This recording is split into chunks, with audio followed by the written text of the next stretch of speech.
let's talk a little bit about starting up. We talked about starting where you are, and when you started, you actually had a quite different brand. You went by the name Simply Intricate. And I remember this brand because I remember when you dressed Jordan Sparks for the Teen Vogue Awards, I believe it was. And I remember thinking to myself, because I knew who you were then, that, oh my God, this is huge. And then suddenly, Simply Intricate changed from Simply Intricate to Fee Noel. And so I'm wondering what happened. Like, what provoked the shift? You had already started getting celebrity clients, so why make that transition to this new namesake brand? I came up with that name when I was like 17 years old. And the idea of that name, and I haven't talked about Simply Intricate in so long. The idea was, the duality of a woman, right? She's simple and she's intricate. I always knew the name was too long. And I always knew that I don't know if this is going to carry me throughout my entire career, right? So it was Simply Intricate was my guinea pig. It was where I was developing my style, where I was developing what I like, where I was developing the business. And I remember, when Jordan Sparks was wearing it, and there was like a couple of other people, it was like, wow, I I can make it. Is when I first had the realization, like, oh, I can make a life in fashion for myself, right? I had the realization that I could make it. And then I also started to think, so if I'm really going to do this and it's going to take all this out of me, it's going to take all this work, is Simply Intricate the name to continue to carry me through? So I had that thought. Really, people outside of me, I remember meeting someone once, and this is a quick story, and I was wearing a print, the same print that Jordan Sparks was wearing, and she was just like, oh, what's your name? And I was like, oh, my name is Fee Noel, my brand is Simply Intricate. I remember meeting her that day. We exchanged numbers, and I remember the next morning she called me and she's like, hey, I want to take you to lunch. Meet me. I have something I want to tell you. So she was a PR person, and I remember her starting the lunch as if, you can't afford my services, because she was a high-end PR person, but there is something that I want to give, I want to tell you for free. Like, I just want to tell you this. And I was like, well, what's that? And she was like, the name of your brand needs to be Fee Noel. It shouldn't be Simply Intricate. And she didn't even say it shouldn't be Simply Intricate. She was like, I don't remember that other name Oh no. that, that you Which told way do you me. go? Right. And I was like, Simply Intricate? She said, yeah. Me and my boss talked. So between this time, she had already talked to her boss about me. We met for lunch. So that had to be the morning after. And she said, you have to change the name. You have to change the name. And I remember thinking, it's time now. And this was like in 2015. And it just happened that, remember I tell you when you just make a decision and you're putting stuff into the universe, it just so happened that that's the same year I met Brandis Daniel of Harlem's Fashion Row, and I was going to do my first like official New York Fashion Week show.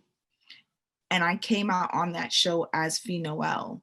But on the back end, right, while that was super great, it was milestone. On the back end, what happened was there was a shift with the consumers that I've already built up. So I lost all of my clientele.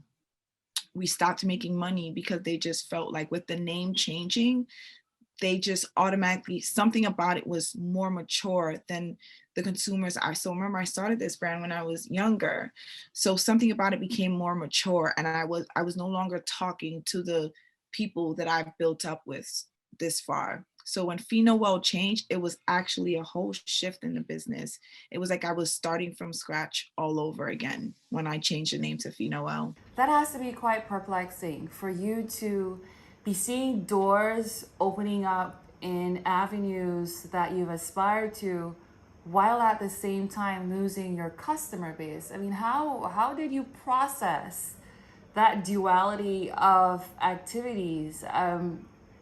And how did you remain calm or confident in the decision that you had made to switch the name of your brand? I mean, you're losing your customer base, you're not making sales, but hey, at the same time, I'm having a feature at New York Fashion Week. I'm connecting with Harlem Fashion Row. How did you know that it was the right choice and that you should continue with the choice that you had made? In hindsight, I was devastated. I felt like I made a big mistake. The only thing that saved me was when she said the name should be Noel, a spark happened. It was just this one spark that I had to use to say, like, no, I'm making the right decision. I'm making the right decision. Like, it has to be Noel. When she's something about, like, I felt that. And even though things were falling apart and I was no longer, I had people sewing for me at that time, I remember, and it was like, oh, we're not getting any sales. You know, things weren't happening. And all I still had again was that feeling. But I remember that collection. Zarina Akers, who was Beyonce's stylist at the time, we connected. And she was like, I want the collection for Beyonce. And it never did anything publicly because she never wore it public, like where the world saw pictures. This is a 2015 collection? No one knows that because she never actually wore it publicly to where people could see. So I never got a chance to talk about it.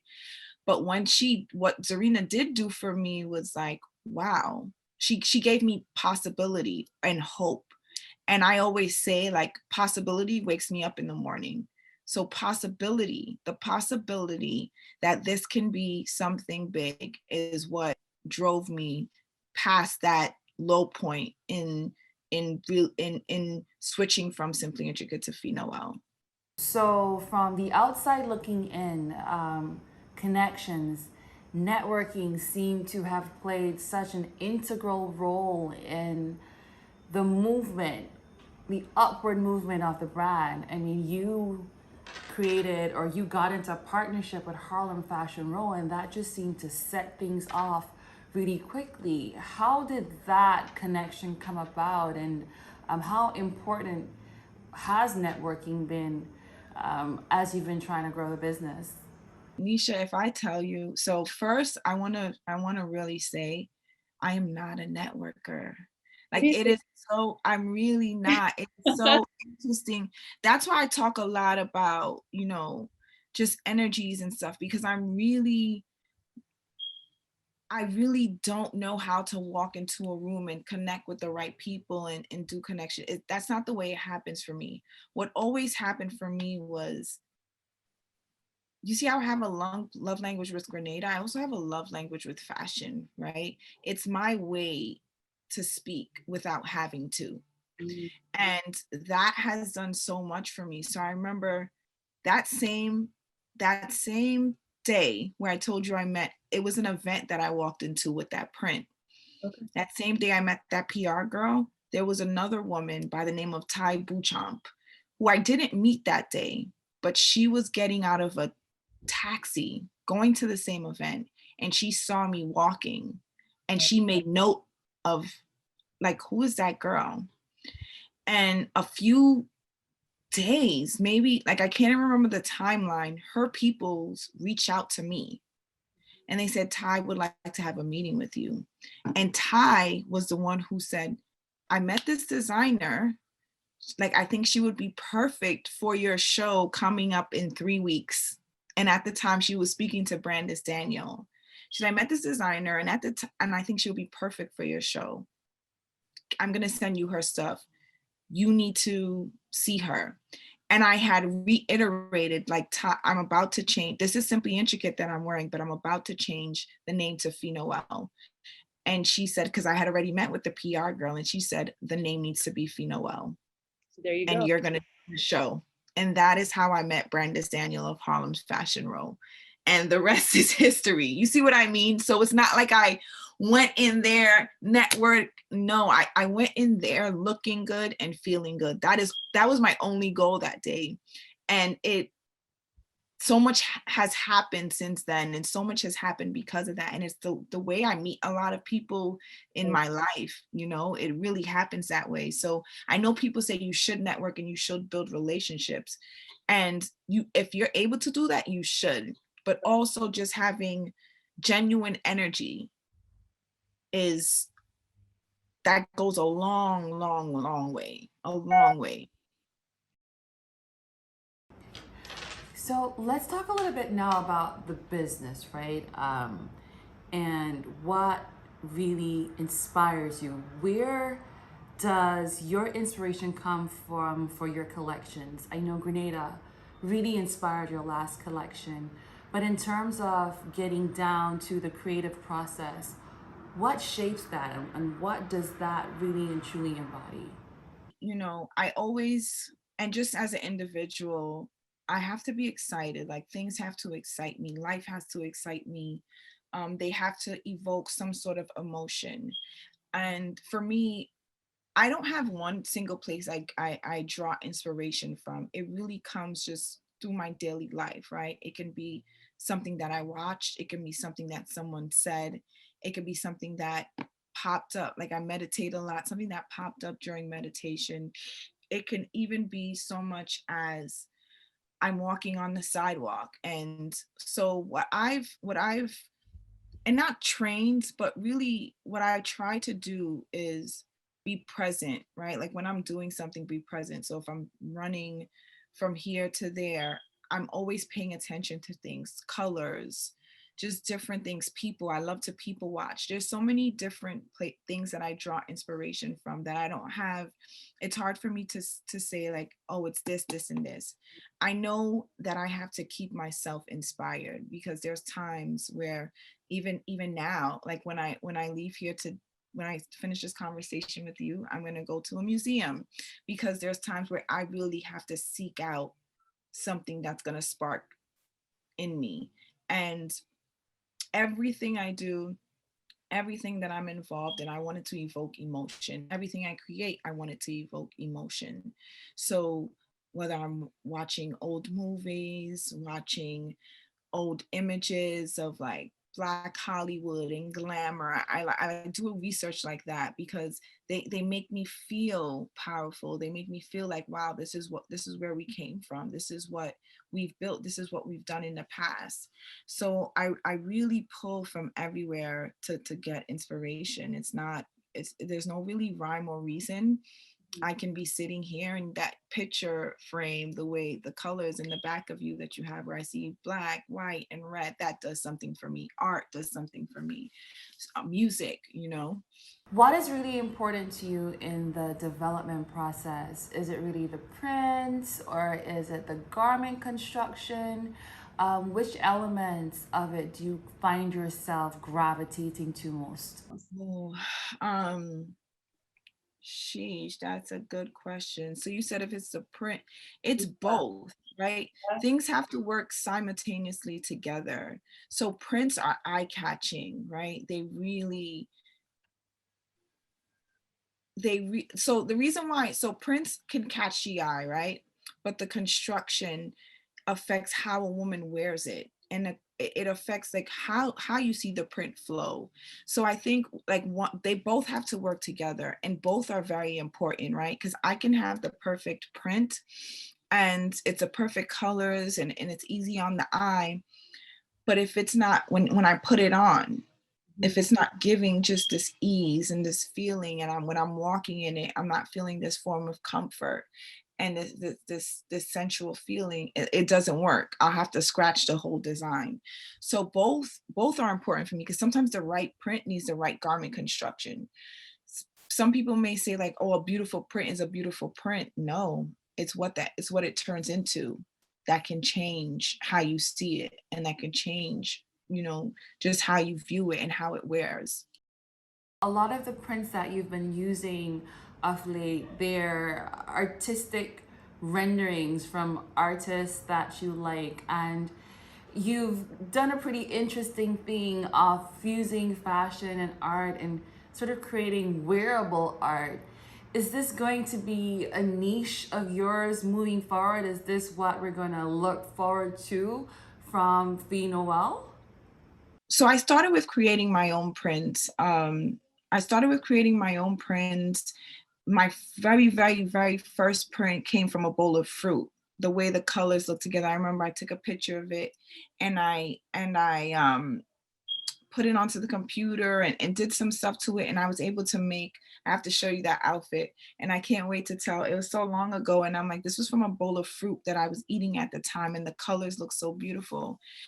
And that was my first, when I was just like, wow, like, look how you can make anything into something. I went on, as time went on, I started becoming more familiar with just the art world and different artists. And I remember I always I always wondered, like, how did you know which art was good and which art was bad? And that's when somebody told me, it's like, it's, there's no good art or bad art. There's art that makes you feel, speaks to you. So I started like coming across art that spoke to me.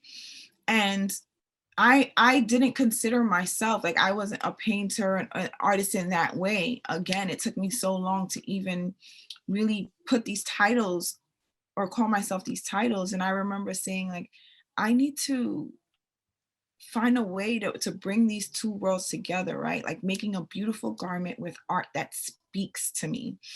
And it really, the first, I guess the first collaboration that I really did was back in when I reached out and I decided I'm going to put someone's art on my clothing, was I want to say 2018 with Harmonia. I saw her art and it just took my breath away. And I wrote her. I sent her an email and I said, this evoked so much emotion that I have to use this. Is it something that I will continue to do? Yes, as long as it gives me that feeling. But I am in a space where I really want to develop what Felisha Noel is on its own and build like its heritage. And I decided, like, I think I want to do that and then get back to collaborations, because collaborations has been a really, really big part of the Felisha Noel brand. And I still love it because I love that I introduce my woman to different forms of expression, and I love merging the worlds together. But I am in a space now where I'm like, okay, let me focus on the brand and what that means. That's why you'll see like a lot of nutmegs and things of that sort, things that we're developing on our own to create heritage prints and heritage, so people have some to tie us back to when they think of that, right? But the collaborations and all that is so amazing. I collaborated with Cliffany Forrester, who's a young girl who's also from Grenada. And it go like, I do plan to do them because it's a great it's awesome to be able to merge these two worlds together, right? And give people these beautiful pieces. But I don't know that the brand will be solely about that.